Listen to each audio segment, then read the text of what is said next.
as we welcome in our next guest from the Football Game Plan and CBS Sports. Emory Hunt joins us on the program. How are you, man? And welcome to the program. I'm doing fine, man. I appreciate y'all bringing me on. Yeah, it's great to have you and great to talk some football. And you know what? I know you get into a lot of the college football, but it's great to see you talking Canadian football on CBS, man. How's that going, and how much are you enjoying that? Listen, I've been a fan of the CFL since 2007. Been following it since a couple of my college teammates played in the CFL. You look at Fred Stamps, you look at Kyrie's Hebert. So I've always loved the CFL game. And also on CBS, I've been a big proponent of pushing CFL content on CBS in terms of talking about the game. And I'm glad that we got the rights to air the games here in the States. So it gives me even more leeway to, hey, we need to talk about this. And so it's been fun all season long to really introduce the American fans to the CFL game and how glorious it is. Be honest. When you ask the execs to push more Canadian Football League content, how do those conversations usually go? Or are they pretty receptive? Well, it's not the execs, it's more producers. It's kind of trying to find out where can we fit it in. Can we fit it in? And once we are able to fit it in, how long the segment can be. And so those things are always a work in progress. But they usually say, hey, if you want to talk about it, there's an audience, let's do it.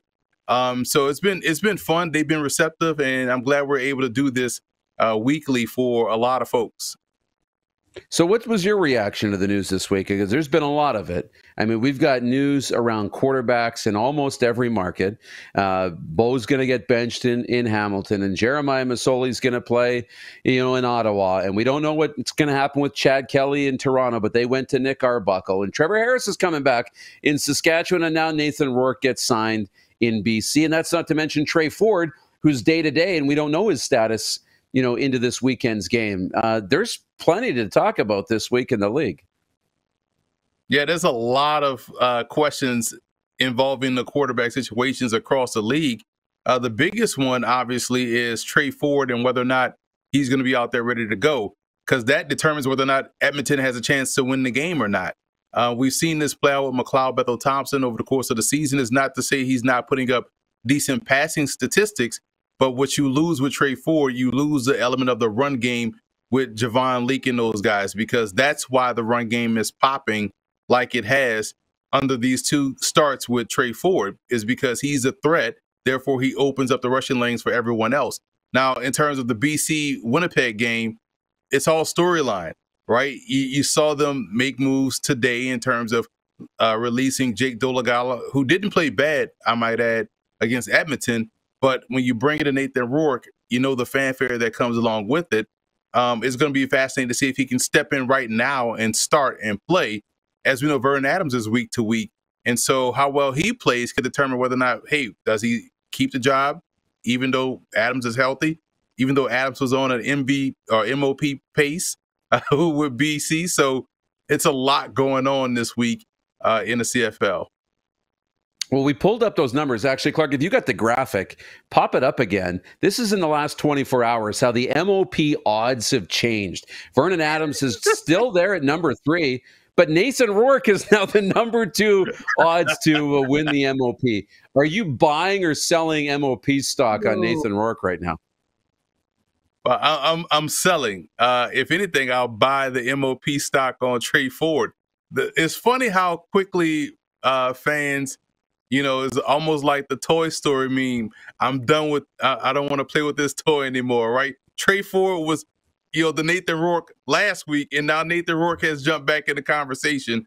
But listen, I'm glad that Cody Fajardo is still the favorite because he's played lights out all season long, but he's injured. But what I like about the CFL, and this is maybe a small tangent, was that even though we've seen a lot of moves with the quarterback position, I like that we're seeing good depth across the board, because can we make a case that Shea Pedersen should stay out there as a starter as opposed to bringing back Trevor Harris? And we've seen what Davis Alexander has done as a starter with Montreal. We know what we're going to get with Nathan Rourke. We saw what happened when Trey Ford jumped in the lineup. And listen, so that's where we are in terms of CFL. I think the depth of the quarterback position is as good as it has ever been across the league. Yeah, I agree. It's been awesome. It's been fun to watch, and this game this week 11 will be a tremendous amount of fun. Look, you're also following college football. We're a couple of weeks away from getting college football back across the U.S., and this is going to be, I believe, I don't know about the most pivotal year in college football, but it's going to be one of the wildest years that we've seen in college football. It feels like a dawn of a new era. The game's never been more popular. And now we got the two mega conferences. So what are you looking forward to most when it comes to college football and what we're going to see? Well, how a lot of these conferences shake out, because a lot of conferences are going away from the East and West division, and it's just a Yeah. one division league to where whoever has the top two records are going to the championship game. So it makes it competitive week to week, and it also eliminates you may get a situation where you have a 12-0 Ohio State playing a 7-5 Northwestern. That won't happen again, right? So you have the best two teams coming out of each conference playing for the conference title. And then when you look at another conference in the Power Four, like the Big 12, you can pick one of five teams to win it.